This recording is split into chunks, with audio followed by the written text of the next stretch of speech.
আলহামদুলিল্লাহ, সমস্ত প্রশংসা এক অদ্বিতীয় মহান রব্বুল আলামিনের জন্য, যে আল্লাহ রব্বুল আলামিন মানুষকে ফকির থেকে বাদশাহিত্ব দান করে থাকেন। যে আল্লাহ রব্বুল আলামিন বাদশাহিত্ব দেওয়ার পরে আবার ফকির করতে পারেন, সে আল্লাহ রব্বুল আলামিনের শুকরিয়া আদায় করছি।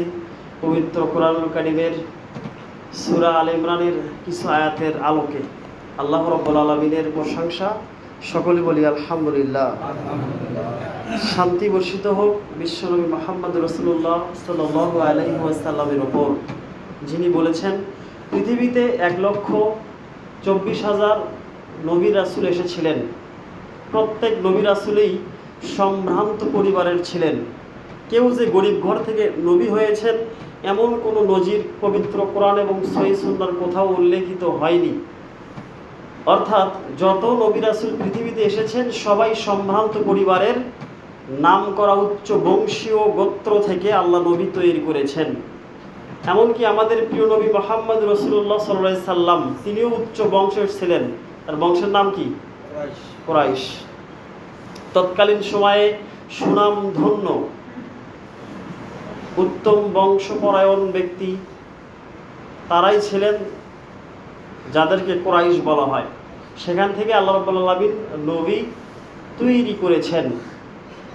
যেই নবী সাল্লাল্লাহু আলাইহি সাল্লামের প্রত্যেকটা কথার ভেতরে হিকমত রয়েছে প্রত্যেক মানব জাতির জন্য, সেই নবীর প্রত্যেকটা মুখনিসৃত বাণীতে হিকমত রয়েছে, যার হিকমতের জন্যই আমরা দুনিয়ার পথ অন্ধকারের যুগে আলোর পথ দেখতে পারি, যার কথার মাধ্যমে সেই নবীর উপর দরুদ পাঠ করি। আল্লাহুম্মা সাল্লি আলাইহি আল্লাহুম্মা বারিক আলাইহি। সম্মানিত উপস্থিতি,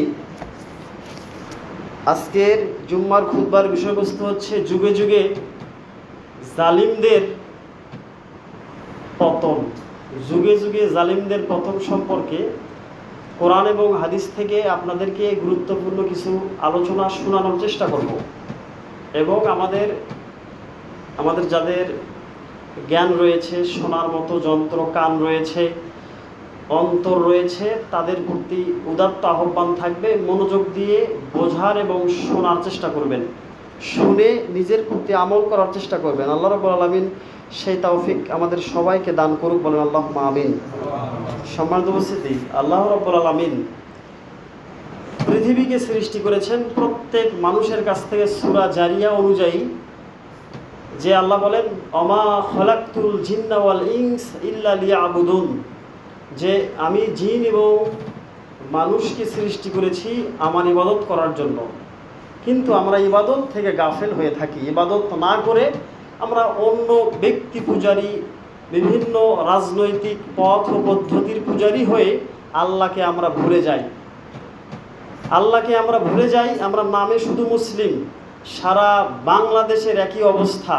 আমরা শুধু নামে মুসলিম, ইল্লা মাশা আল্লাহ কয়েকজন লোক ব্যতীত, অল্প কিছু লোক ব্যতীত সারা বাংলাদেশের মানুষ আমরা বিভিন্ন ক্ষমতা, বিভিন্ন শক্তি, কোনো ব্যক্তির স্বার্থে আমরা তাদের পিছে ঘোরাঘুরি করি।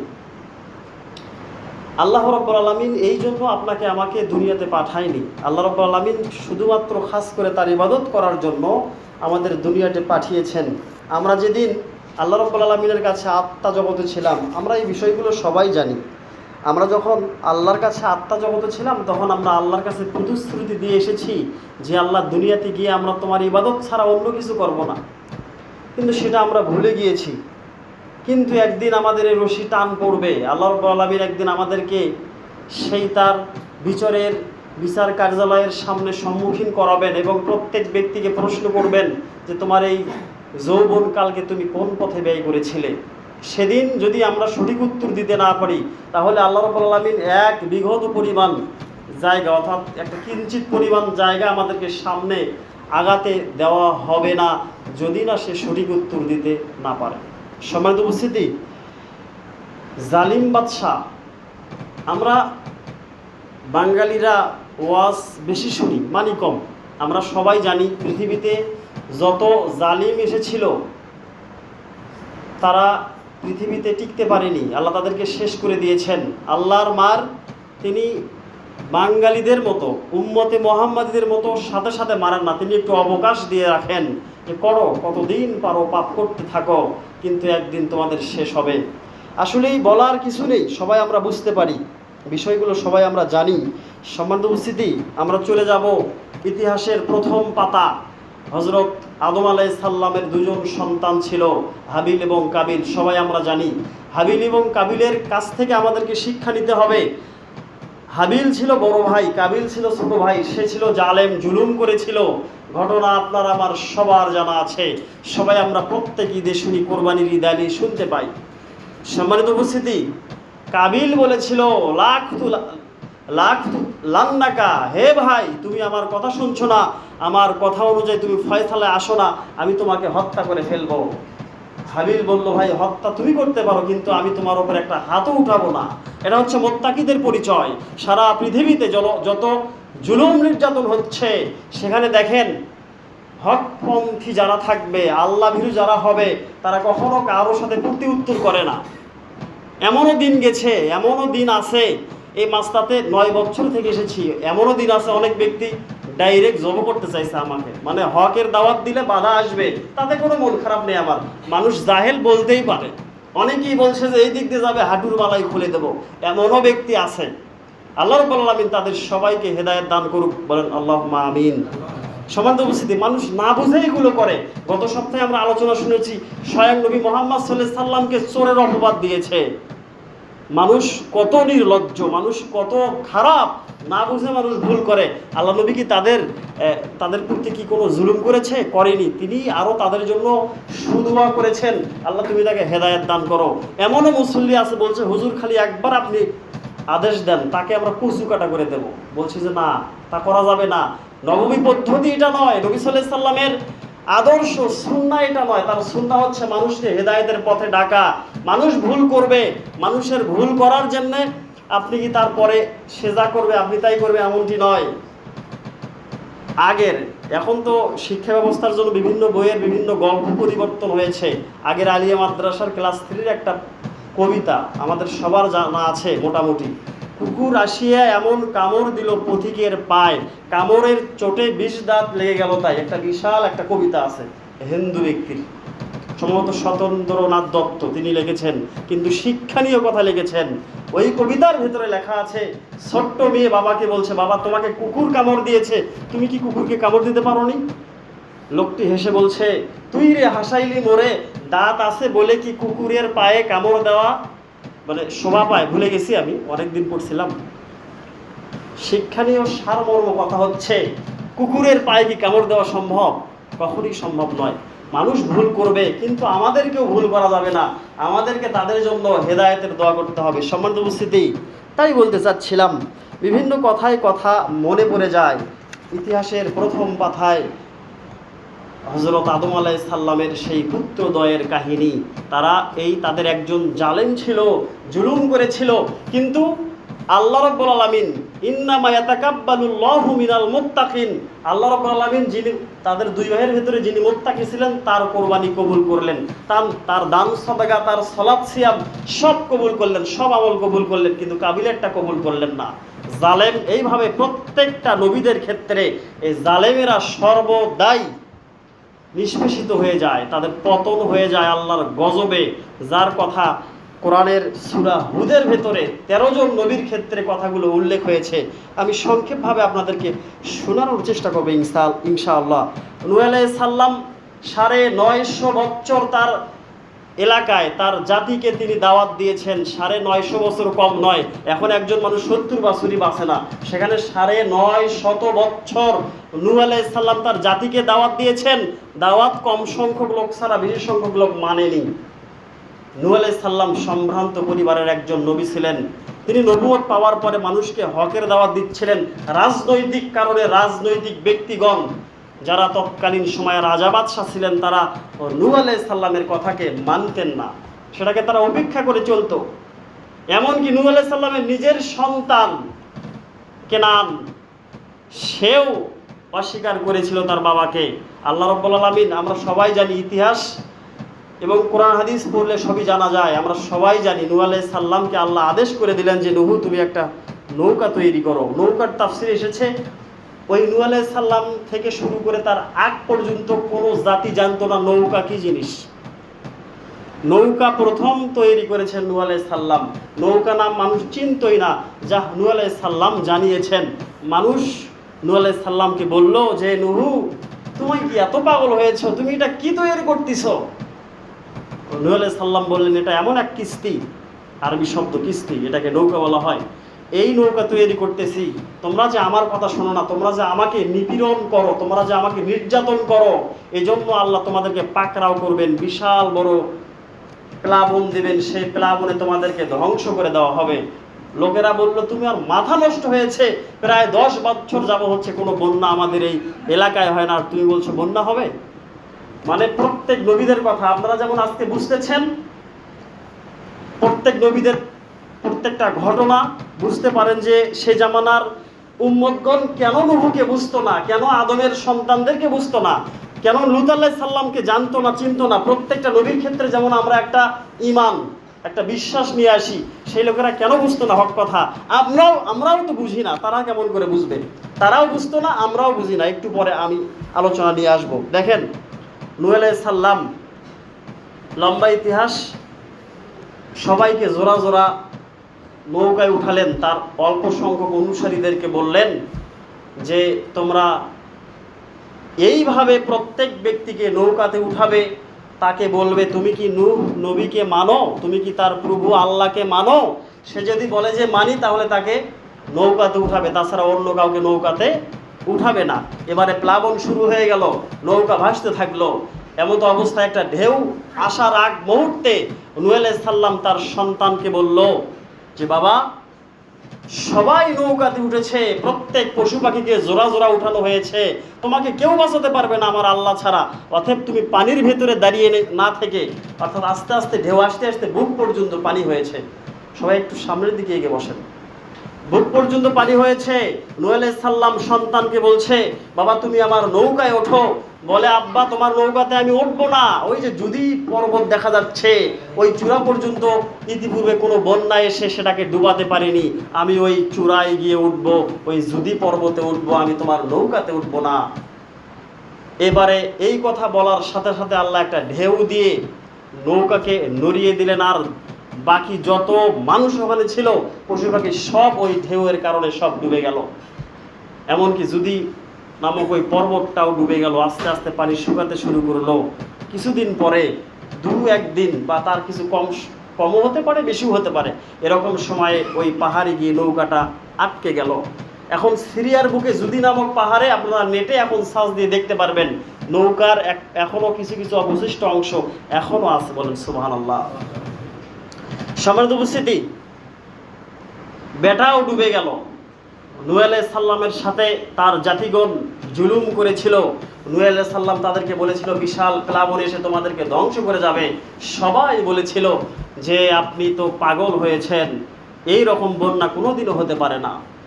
প্রত্যেক জালেমদের কথা বললে শেষ করা যাবে না। এবারে আপনি চলে আসেন হুদ আলাইহিস সালাম। এই পৃথিবীর বুকে সবচাইতে বড় আযাব হয়েছিল হুদ আলাইহিস সালামের জাতির উপরে। বলতে পারবেন হুদ আলাইহিস সালামের জাতির উপরে কি আযাব এসেছিল? জি, মনে নেই? আদ জাতির একটা আযাব রয়েছে, যাকে আযাবে আদ বলা হয়। এই হুদ আলাইহিস সালামের সম্প্রদায়ের উপরে এই আযাবটি এসেছিল। আযাবটি কেমন ছিল? হুদ আলাইহিস সালাম যখন এক কালেমার দাওয়াত দিচ্ছিলেন এবং এক আল্লাহর ইবাদত করার জন্য সবাইকে বলছিলেন, সবাই অন্য অন্য মনের প্রবৃত্তি অনুসরণ করে সবাই দাওয়াত দিচ্ছে, মানে ইবাদত করতেছিল, তখন হুদ আলাইহিস সালাম সবাইকে বললেন যে তোমরা এক আল্লাহর ইবাদত করো। সবাই বলে ফেললো যে তোমার মতো পাগলের কথা আমরা শুনবো না। আমরা তোমাকে, তোমার পরিবারকে অর্থাৎ গোষ্ঠীকে আমরা অনেক সম্মান করতাম। আমরা জানতাম এই আদ জাতির ভেতরে সবচাইতে সম্ভ্রান্ত এবং ধনী সম্পদশালী কোনো জাতি যদি থাকে, কোনো গোষ্ঠী যদি থাকে, তাহলে হুদ আলাইহিস সালামের গোষ্ঠী তৎকালীন সময়ে সবচাইতে বড় ধনাঢ্য ব্যক্তি তারা ছিল। তাদের মরুভূমির ভেতরে এমন এমন বিল্ডিং তৈরি করতেন, সেই হাজার হাজার বছর আগের কথা। এখন আপনি বাংলাদেশ সারা পৃথিবীতে যত বিল্ডিং দেখছেন, এগুলো বিল্ডিংয়ের কোনো 4 পয়সার মূল্য নেই। আদ জাতির যে বিল্ডিং তারা তৈরি করেছিল, মরুভূমির ভেতরে 80 তালা 90 তালা পর্যন্ত তারা বিল্ডিং তৈরি করেছিল। বর্তমান আধুনিক যুগে কত কি দিয়ে, তারপরেও একটা 10 তালা বিল্ডিং করতে কমসে কম 5 বছর লাগে।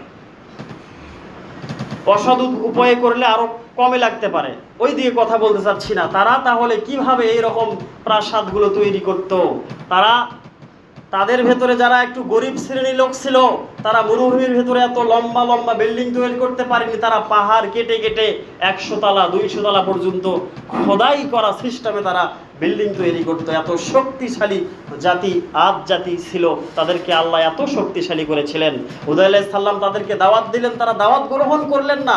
তারা তাদেরকে পাগল, মুসাহহিরিন, জাদুকর তারা আখ্যা দিল যে আপনি একজন জাদুকর। এই কথাগুলো আপনি আমাদেরকে কেন বলেন? বিশাল লম্বা ইতিহাস। হুদ আলাইহিস সালাম তাদেরকে ইসলামের যখন দাওয়াত দিলেন, তাওহীদের দাওয়াত দিলেন, তারা সেটাকে বয়কট করলো, তারা মানল না। হুদ আলাইহিস সালাম তাদেরকে বললেন তোমাদের উপরে কঠিন দুর্ভিক্ষ দেখা দেবে। তাহলে তারা এত বড় বড় অট্টালিকা তৈরি করেছে, তারা কি কম মানে শক্তিশালী ছিল? কম ছিল না, তারা অনেক ছিল। তাদের টাকা পয়সা আবাদ পাতি সব কিছু ভালো হতো। আল্লাহ রাব্বুল আলামিনের কাছে হুদ আলাইহিস সালাম ফরিয়াদ করলেন। ফরিয়াদ করার সাথে সাথে আল্লাহ সেটাকে কবুল করে এমন অনাবৃষ্টি দিল, 3 বছরে সেখানে কোনো বৃষ্টি হয়নি। রোদের তাপ এত প্রখর দিলেন, দেওয়ার কারণে অট্টালিকা ধসে ধসে পড়ার উপক্রম হলো। এই সূর্যের তাপে সকল প্রকার উদ্ভিদ সব পুড়ে ছারখার হয়ে গেল। যেই যেখানে যা কিছু ফলায় সেটার সাথে সাথে হওয়ার আগেই নষ্ট হয়ে যায়। মানে রোদের এত তাপে তারা বাহিরে বের হতে পারতো না তাদের প্রাসাদ থেকে, তাদের বিল্ডিং হতে। তখন তারা হুদের কাছে গিয়ে বলল যে হুদ নবী, আপনি তো সবই করতে পারেন, আপনাকে আমরা অনেক গাল দিয়েছি, আপনি এবার আপনার প্রভুর কাছে দোয়া করেন, আমাদের বৃষ্টির অনেক প্রয়োজন। সম্মানিত উপস্থিতি, একটু বোঝার চেষ্টা করেন। হুদ আলাইহিস সালাম উল্টিয়ে বসে বললেন যে আমি দোয়া করব, শর্ত আছে। দোয়া করব, শর্ত হচ্ছে তোমরা যদি এক আল্লাহর ইবাদত করো, তোমরা যদি আমাকে জাদুকর না বলো, তোমরা যদি আমাকে পাগল না বলে আমি যেই ইলার দাওয়াত দেই সেই দাওয়াতকে যদি তোমরা গ্রহণ করো, তাহলে তোমাদের জন্য আমি আল্লাহর কাছে ফরিয়াদ করব। তারা এই শর্ত মেনে নিল যে আমরা ঈমান আনবো, অর্থাৎ মুসলমান হয়ে যাব, তোমার কথা মতো চলবো, আমাদের বৃষ্টির দরকার, আমাদের কিচ্ছু আর বাঁচে থাকছে না, পশু পাখি সব মারা যাচ্ছে। এবারে আল্লাহ রাব্বুল আলামিন 3 খণ্ড মেঘ পাঠালেন, বড় বড় মেঘ।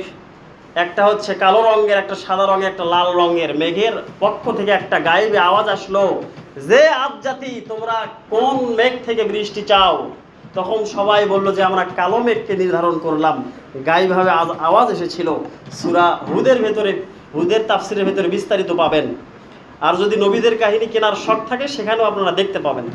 সম্মানিত উপস্থিতি, এবারে এই কালো মেঘ আসলো। কালো মেঘ আসার পরে একটানা 8 দিন বৃষ্টি দিল, কোনো বৃষ্টি বন্ধ নেই। বৃষ্টি দিতে দিতে সবাই বৃষ্টির পানিতে, দুঃখিত মানে একটু বৃষ্টি দেওয়ার পরে তাদের অধিকাংশ ব্যক্তিগণ ইসলাম গ্রহণ করলো। আর কম সংখ্যক যেগুলো নেতা ছিল, যারা রাজনৈতিক বড় বড় পদের নেতা ছিল, তারা হুদ আলাইহিস সালামকে গালিগালাজ করলো যে এটা জাদু ছাড়া কিছু হতে পারে না। যেখানে 3 বছরে কোনো বৃষ্টি নেই, সেখানে এক দোয়াতে বৃষ্টি হলে এটা আসলে জাদুঘর। এই কথা বলার সাথে সাথে হুদ আলাইহিস সালাম আবার দোয়া করলেন, আল্লাহ যারা ঈমান এনেছে তারা ব্যতীত যারা এই রাজনৈতিক নেতা রয়েছে, আল্লাহ তুমি এদেরকে কঠিন শাস্তি দিয়ে দাও, এরা কথা শুনবে না। আজকে দেখেন রক্তের গরম যাদের রয়েছে, যারা রক্তের গরম মানুষকে দেখায়, এদেরকে আপনি হক কথা বুঝাবেন, এরা হক কথা বুঝবে না। হক কথা এরা বুঝবে না। যারা সম্পদশালী ব্যক্তি, যারা টাকাওয়ালা ব্যক্তি, যে কোনো গ্রামে সেটা আপনি লক্ষ্য করতে পারেন, দেশের যে কোনো গ্রামে আপনি লক্ষ্য করেন, যারা টাকাওয়ালা ব্যক্তি এরা ভালো কথা সহজে শোনে না, ইল্লা মাশাআল্লাহ কম সংখ্যক লোক ব্যতীত। তাদেরকে ভালো দিকে ভালো কথা বলবেন, শুনবে না। কিছুদিন আগে মানে একটা এলাকায় গিয়ে দাওয়াত দিচ্ছিলাম, আমরা তো তালিমি বৈঠক সব জায়গাতেই করি। বললাম যে গামছা পরিহিত অবস্থায় সালাত আদায় হবে না। আমাদের সোহাগী এলাকাতে গামছা পরিহিত অবস্থায় সালাত আদায় হবে না। যারা গরিব ধরনের লোক ছিল তারা বলল যে হুজুর এই বিষয়টা আমরা এভাবে জানতাম না, আমাদেরকে জানানো হয়নি। তারা প্রতিনিয়ত আসরের সালাত সেখানে পড়ি, প্রতিনিয়ত দেখা যায় যে তারা গেঞ্জি বা শার্ট পাঞ্জাবি গায়ে দিয়ে সালাত আদায় করে, কিন্তু ওই গ্রামের যারা ধনাঢ্য ব্যক্তি আছে তাদেরকে গামছা ছাড়া কোনোদিন গেঞ্জি আমি চোখ দিয়ে দেখিনি। তাদেরকে বললাম অনেক সম্মানী ব্যক্তি তারা। এখানে সোহাগীর লোক আছে, নাম বলবো না এই জন্য, ওই সোহাগ ভাইয়ের খালু আছে, হয়তো উনি চিনবেন। তো যা হোক, চেনার তো কথা ওনার এলাকার।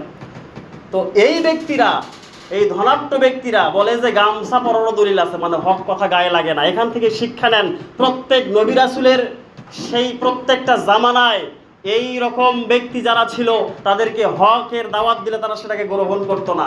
ইসলামের সঠিক শিক্ষা, ইসলামের সঠিক দিশা, সঠিক পথ যখন তাদেরকে দেখানো হয় তখন তারা দেখতে চায় না। মানে তাদের রক্ত রয়েছে, তাদের ক্ষমতা রয়েছে, তাদের টাকা রয়েছে, তাদের অনেক শক্তি সমর্থ রয়েছে, তারা মানুষের কথা শুনবে না। কিন্তু হুদ আলাইহিস সালামের জামানো এই ঘটনা ঘটার কারণে আল্লাহ তাদের উপরে এমন একটানা 8 দিন বৃষ্টি দিলেন।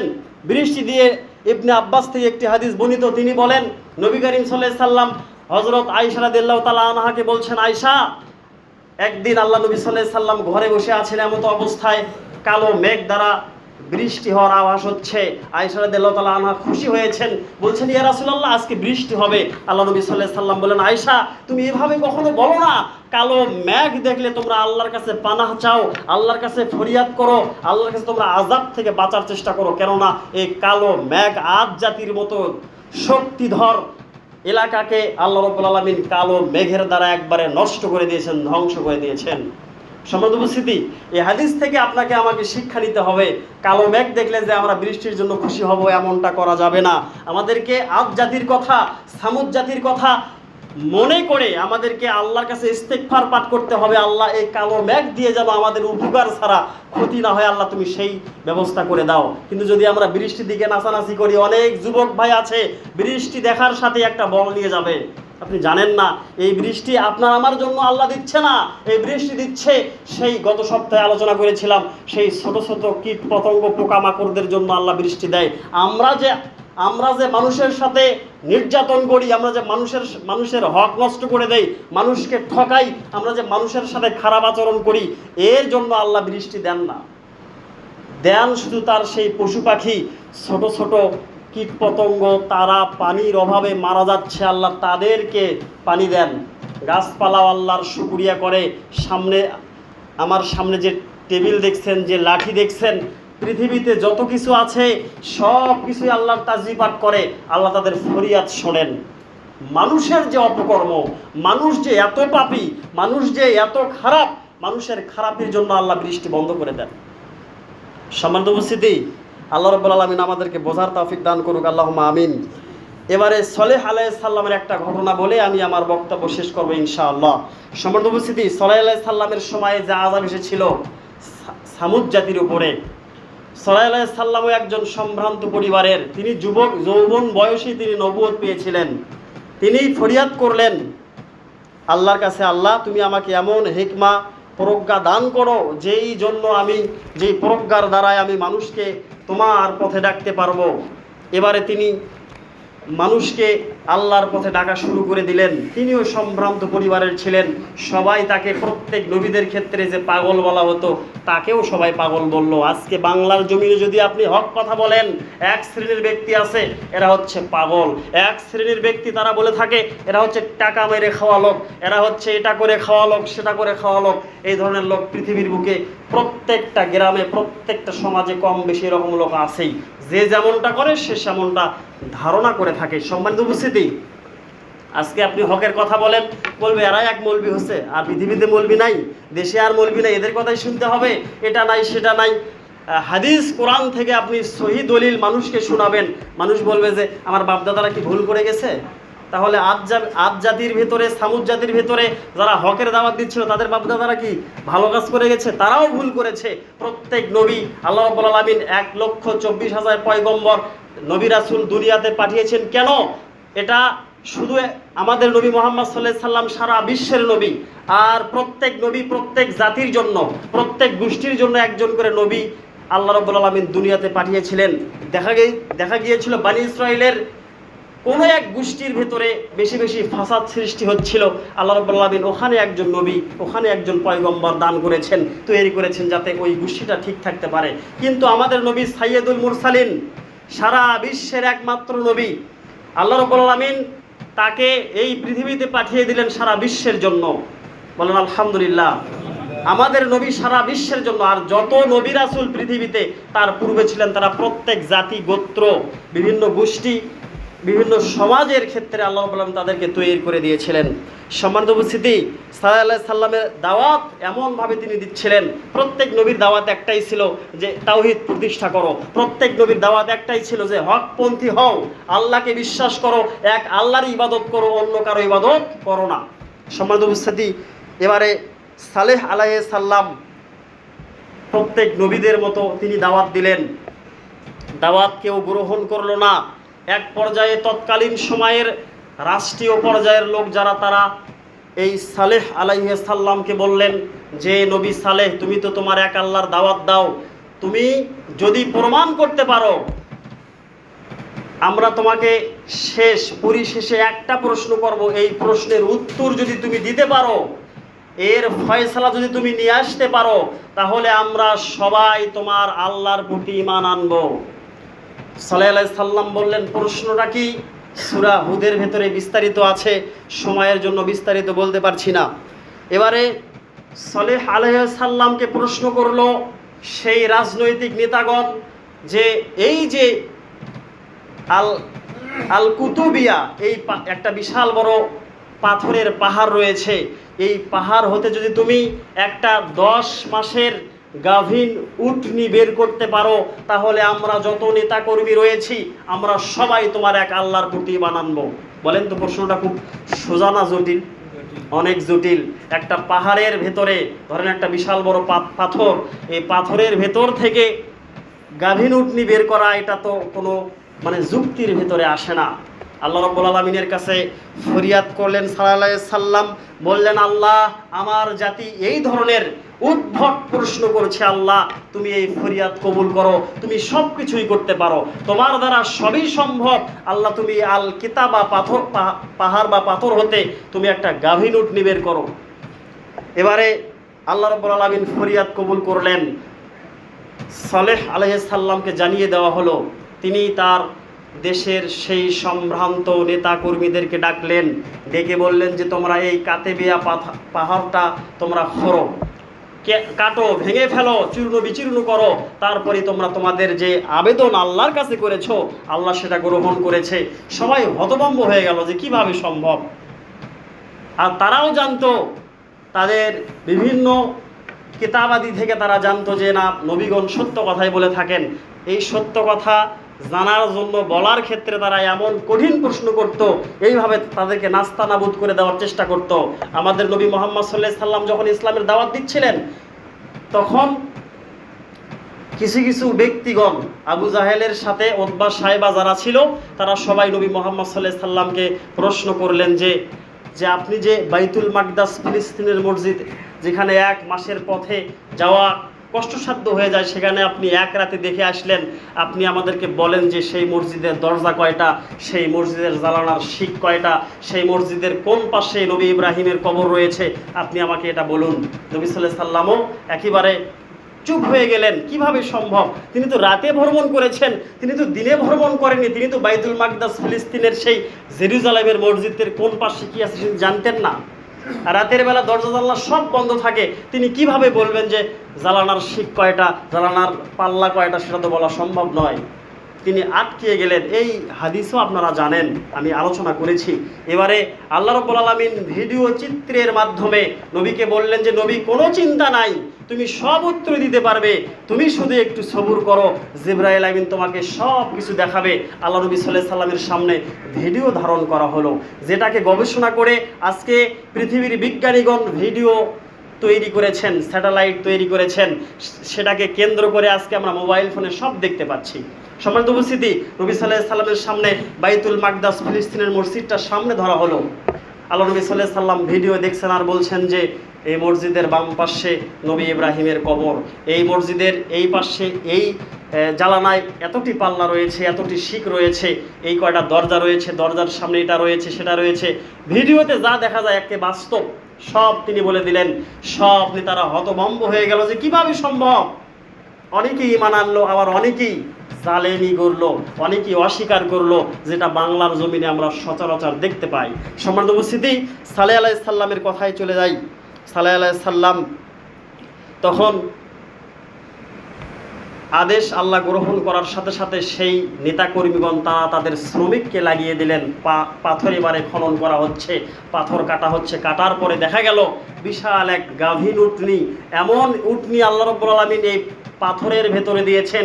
ইতিপূর্বে এই রকম লাবণ্যময়ী গাভীন উটনি এরা আর কোনো দিন দেখেনি। তারা সবাই আশ্চর্য হয়ে গেল, এই উটনিকে আল্লাহ এখানে কিভাবে খাবার দিলেন, কিভাবে গাভীন হলো।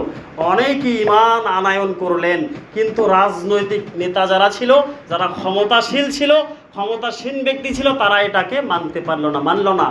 আবার এই সালেহ আলাইহিস সালামকে বলল, তুমিও হচ্ছে মুসাহহিরিন, তুমিও জাদুকর, তুমিও আল কাযযিব, তুমিও মিথ্যাবাদী, এটা কখনোই সম্ভব হয় না। এবারে সালেহ আলাইহিস সালাম তাদেরকে উদ্দেশ্য করে বললেন যে এই উটনিটা এই পৃথিবীর উপরে চলাচল করবে, তোমরা কখনো তার দিকে হাত আগোবে না, তার কোনো ক্ষতি করবে না। এবারে এই উটনির ক্ষেত্রে পানি পান করার একটা সুন্দরতম ঘটনা রয়েছে। সালেহ আলাইহিস সালামের জাতিগণ, সামুদ জাতিগণ উটের সাথে কেমন আচরণ করলো। উটটা যখন দুনিয়ার বুকে চলতে চলতে মানুষের কি উপকার হলো, কি ক্ষতি হলো, কে এই উটের ক্ষতি করলো, কিভাবে তাদের উপরে আযাব আসলো, যদি জানতে চান, শুনতে চান, আগামী সপ্তাহে একটু আগে ভাগে আসার চেষ্টা করবেন। সময় সংক্ষেপের জন্য বলতে পারলাম না এই উটের কি দশা হলো, উট দিয়ে কি হলো, এই সালেহ আলাইহিস সালামের সামুদ জাতির উপরে কিভাবে আযাব আবার আল্লাহ পাক দিলেন, সেগুলো বিস্তারিত আলোচনা করার চেষ্টা করবো ইনশাআল্লাহ। বলতে চাচ্ছিলাম, যুগে যুগে আজকের খুতবার বিষয়বস্তুই হচ্ছে যুগে যুগে জালেমদের করুণ পরিণতি, কিভাবে তাদেরকে আল্লাহ আযাব দিচ্ছিলেন। সম্মানিত উপস্থিতি, প্রত্যেক যুবককে বলবো, প্রত্যেক ক্ষমতাসীন ব্যক্তিকে বলবো, প্রত্যেক টাকাওয়ালা ব্যক্তিকে বলবো, প্রত্যেক শক্তিবান ব্যক্তিকে আমি উদ্দেশ্য করে বলবো, আজ আল্লাহ রাব্বুল আলামিন আপনাকে আমাকে রক্ত দিয়েছে। এই রক্ত, প্রত্যেকটা রক্তের ফোঁটা আল্লাহর দেওয়া একটা আমানত। এই আমানতকে সঠিক পথে ব্যয় না করলে তার পতন অবশ্যই হবে। সম্মানিত উপস্থিতি, আজকে আমি যুবক রয়েছি, মানুষ আমাকে কথা বলে, সেই কথার পূর্তি উত্তর করতে হবে। পূর্তি উত্তর না করলে শান্তি পাওয়া যাবে না। এই কথার পূর্তি উত্তর করে তার ক্ষতি করতে হবে, তাকে শেষ করতে হবে। সারা বাংলায় যেটা ঘটে যাচ্ছে আমরা সবাই দেখতে পাই, ফোনের মাধ্যমে হোক, সংবাদের মাধ্যমে হোক, আমরা সবাই জানি যে আমরা আমাদের মুরব্বীদেরকে সম্মান করতে জানি না। এবারে আসেন, নবী মুহাম্মদ সাল্লাল্লাহু আলাইহি সাল্লাম আয়েশা রাদিয়াল্লাহু তাআলা আনহার সাথে খুব সুন্দরভাবে জীবন অতিবাহিত করছেন। এমত অবস্থায় আয়েশা রাদিয়াল্লাহু তাআলা আনহার কাছে নবী মুহাম্মদ সাল্লাল্লাহু আলাইহি সাল্লাম খাদিজা রাদিয়াল্লাহু তাআলা আনহার কথা বারবার স্মরণ করেন। এক পর্যায়ে আয়েশা রাদিয়াল্লাহু তাআলা আনহা বলছেন যে, মুহাম্মদ সাল্লাল্লাহু আলাইহি সাল্লাম, আমাদের মতো সুন্দরী রমণী, এত রূপময় স্ত্রী থাকতেও আপনি সেই বয়স্ক, সেই বুড়ি খাদিজার কথা আপনি কেন বলেন? আল্লাহ নবী সাল্লাল্লাহু আলাইহি সাল্লাম বললেন, আয়েশা, এভাবে বলো না। খাদিজা আমার সুখের দিনের স্ত্রী ছিল এবং দুঃখের দিনের স্ত্রীও ছিল। তোমরা তো আমার সুখের দিনের স্ত্রী। সে আমার জন্য কত কষ্ট করেছে, এই ইতিহাসে অন্যদিন বলার চেষ্টা করব। খাদিজা রাদিয়াল্লাহু তাআলা আনহা মারা গিয়েছেন, তার অনেক সই ছিল, অনেক বান্ধবী ছিল। আল্লাহ নবী সাল্লাল্লাহু আলাইহি সাল্লামের বাড়িতে যখন কোনো হাদিয়ার গোশত আসতো, কোনো বগরি দুম্বার গোশত আসতো, তিনি সেই গোশতকে ভাগ করে নিতেন, কাগজে মুড়িয়ে নিতেন। মুড়িয়ে নিয়ে খাদিজা রাদিয়াল্লাহু তাআলা আনহার বান্ধবী যেখানে যেখানে আছেন সেই বাড়িতে গোশত পাঠাতেন। কেন পাঠাতেন জানেন? যে এনারা খাদিজা রাদিয়াল্লাহু তাআলা আনহার বান্ধবী সই ছিল, তাদেরকে খাওয়াতে পারলে আল্লাহ আমার উপর সন্তুষ্ট হবেন। যদিও আল্লাহ রাব্বুল আলামিন তার আগে পাশের সব গুনাহ ক্ষমা করে দিয়েছিলেন। সেখান থেকে ইবনে আব্বাস একটি হাদিস বর্ণনা করেছেন, যদি কারো পিতা ইন্তিকাল করে, যদি কারো মা ইন্তিকাল করে, তাহলে খালা রয়েছে, মায়ের চাচাতো বোন রয়েছে, মায়ের জাট্টাতো বোন রয়েছে, মায়ের ফুফাতো বোন রয়েছে, মায়ের আরও খালাতো বোন রয়েছে, নিজের বোন রয়েছে। তাদের সেবা শুশ্রূষা করলে, মায়ের যেমন করলে সব পাওয়া যায়, তাদের করলেও আল্লাহ তাআলা আমলনামায় সেই সব দিয়ে দেন। বলেন সুবহানাল্লাহ। এবারে আসেন, বাপ ইন্তিকাল করেছে, পিতা নেই, বেঁচে নেই, পিতার ভাই রয়েছে, পিতার বন্ধুবর্গ রয়েছে, পিতার চাচাতো জ্যাঠাতো অনেক ধরনের ভাই রয়েছে। তাদের সাথে ভালো আচরণ করলে পিতার সাথে ভালো আচরণের সব পাওয়া যায়। সম্মানিত উপস্থিতি, আপনার সাথে যদি কারো দুই কথা হয়ে থাকে, যদি দুই কথা হয়েই যায়, তাহলে তাকে পিতার মতো সম্মান করবেন। আপনি মুরব্বী আছেন, যদি আপনার সেই ছোট বালক, সেই যুবক যদি কোনো ত্রুটি করে থাকে, তার সাথে নিজের সন্তানের মতো আচরণ করতে হবে। এরই নাম হচ্ছে ভ্রাতৃত্ববোধ, এরই নাম ভ্রাতৃত্বর মাধ্যমে ইসলাম প্রতিষ্ঠিত হবে। ভ্রাতৃত্ব নাই পৃথিবীতে, ইসলাম প্রতিষ্ঠিত নাই। বাংলাদেশে ভ্রাতৃত্বর অভাব, বাংলাদেশে কোনোদিন ইসলাম প্রতিষ্ঠিত হবে না।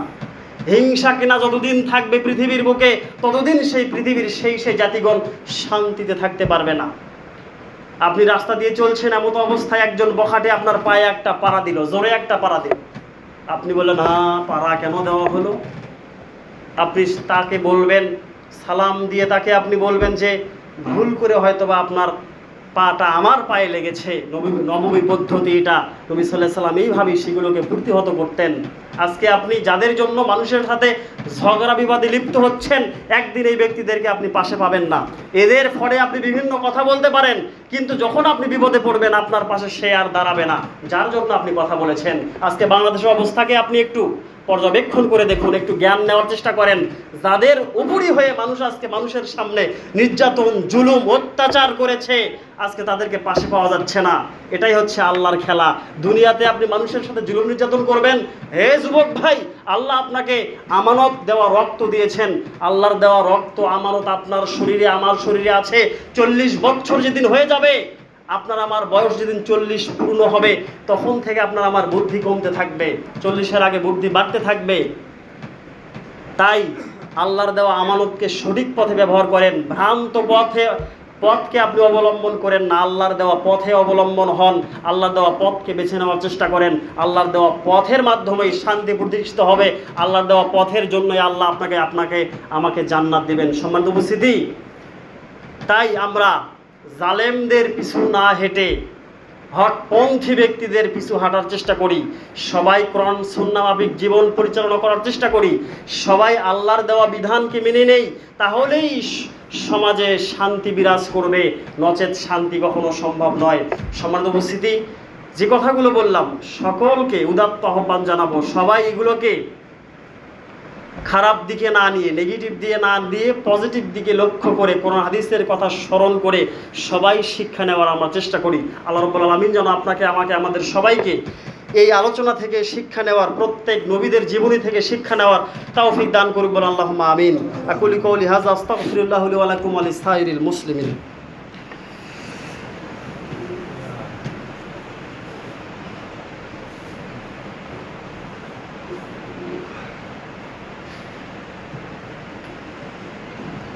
আলহামদুলিল্লাহি রাব্বিল আলামিন ওয়াল আকিবাতুল লিল মুত্তাকিন ওয়াসসালাতু ওয়াসসালামু আলা খাইরি খালকিহি মুহাম্মাদিন ওয়া আলিহি ওয়া সাহবিহি আজমাইন। রব্বানা যালামনা আনফুসানা ওয়া ইল্লাম তাগফির লানা ওয়া তারহামনা লানাকুনান্না মিনাল খাসিরিন। রব্বিগফির লি ওয়া লিওয়ালিদাইয়া ওয়া লিল মুমিনিনা ইয়াওমা ইয়াকুমুল হিসাব। রব্বিরহামহুমা কামা রাব্বায়ানি সগীরা। সম্মানিত উপস্থিতি, আজকের জুম্মার দ্বিতীয় খুতবায় আমরা দেশের যারা বিভিন্ন পর্যায়ের দায়িত্বপ্রাপ্ত হয়েছেন, তারা যেই হোক, হিন্দু হোক, মুসলিম হোক, বা বিভিন্ন পাপের সাথে জড়িত হোক, আমরা সেদিকে লক্ষ্য না রেখে নবী সাল্লাল্লাহু আলাইহি সাল্লামের নববী পদ্ধতি অনুযায়ী প্রত্যেক দায়িত্বশীলদের জন্য আমরা অন্তর থেকে দোয়া করব। আল্লাহ রাব্বুল আলামিন যেন শান্তিতে দেশ পরিচালনা করার তৌফিক দান করেন, বলেন আল্লাহুম্মা আমিন। আল্লাহ রাব্বুল আলামিন যেন সকল প্রকার জালেমদেরকে আল্লাহর বিভিন্ন গজব আযাব থেকে শিক্ষা নেওয়ার তৌফিক দান করেন, আল্লাহুম্মা আমিন। আল্লাহ রাব্বুল আলামিন যেন সবাইকে তাদের প্রত্যেকের স্ব পাপ থেকে বেঁচে থাকার তৌফিক দান করেন, আল্লাহুম্মা আমিন। আল্লাহ রাব্বুল আলামিন যেন সবাইকে হকের পথে অটল থাকার তৌফিক দান করেন, বলেন আল্লাহুম্মা আমিন। আমরা সবাই আমাদের যারা বিভিন্ন ক্ষেত্রে জীবন দিয়েছেন, তাদের সবার জন্য আমরা দোয়া করব। আল্লাহ রাব্বুল আলামিন তাদের সবাইকে জান্নাত নসিব করুক, বলেন আল্লাহুম্মা আমিন। সেই সাথে আমরা আমাদের ফিলিস্তিন ভাই বোনদের জন্য দোয়া করব। প্রায় 309 দিন হয়ে যাচ্ছে তাদের উপরে জুলুম নির্যাতন অব্যাহতি দেওয়া হচ্ছে না, সবসময় চলছেই। আল্লাহ রাব্বুল আলামিন যেন তাদের প্রতি মেহেরবানি করেন, বলেন আল্লাহুম্মা আমিন। এখন বাংলাদেশের যারা ছাত্র আন্দোলনে শহীদ হয়েছেন, তাদের বিভিন্ন ক্ষেত্রে আমরা ফেসবুক, ইউটিউবের মাধ্যমে দেখতে পাই, তাদের নামেও মূর্তি তৈরি করা হচ্ছে, তাদের নামে বিভিন্ন জায়গায় তাদের ছবি টাঙ্গিয়ে সেটাকে পূজা করা হচ্ছে। এগুলো সব শিরকের ভেতরে পড়ে। বাংলাদেশ মোটামুটি বিভিন্ন ক্ষেত্রে আপনার বিভিন্ন মূর্তি ভাস্কর্য থেকে অনেকটা রেহাই পেয়েছে। আল্লাহ রাব্বুল আলামিন এইভাবেই যেন তাওহীদের পতন, তাওহীদের বীজ যেন বপন করার তৌফিক দান করেন, বলেন আল্লাহুম্মা আমিন। আল্লাহ রাব্বুল আলামিন যেন আমাদের সবাইকে ইসলামী কোরআন এবং হাদিস থেকে যেই বিধানগুলো দেওয়া হবে সেই বিধান অনুযায়ী যেন আপনাকে, আমাকে, আমাদের সবাইকে, আমাদের দেশবাসীকে যেন সেভাবে জীবন পরিচালনা করার তৌফিক দান করেন, আল্লাহুম্মা আমিন। সম্মানিত উপস্থিতি, আমাদের যারা গ্রামবাসী মৃত্যুবরণ করেছেন তারা যেন আল্লাহ রাব্বুল আলামিনের বিশেষ মেহমান হতে পারেন, বলেন আল্লাহুম্মা আমিন। আল্লাহ রাব্বুল আলামিন যেন তাদের কবরের ফিতনা থেকে রক্ষা করেন, আল্লাহুম্মা আমিন। সেই সাথে আমাদের সমাজ সহ সারা বিশ্বের যারা অসুস্থ ব্যক্তি আছেন তাদেরকে যেন আল্লাহ রাব্বুল আলামিন এই জুমার খুতবার মাধ্যমে শেফায়ে কামিলান দান করেন, বলেন আল্লাহুম্মা আমিন। বলেন আযহিবিল বাস রব্বান নাস ওয়াশফি আনতাশ শাফি লা শিফা ইল্লা শিফাউকা শিফান লা ইউগাদিরু সাকামা।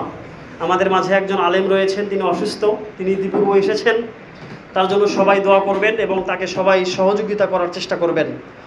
সালাতের পরে হয়তোবা উনি কিছু কথা বলবেন। সম্মানিত উপস্থিতি, সেই সাথে আমরা যারা বেঁচে আছি আল্লাহ রাব্বুল আলামিন যেন আমাদের সবাইকে ঈমানি হালতে কবরে যাওয়ার তৌফিক দান করেন, আল্লাহুম্মা আমিন।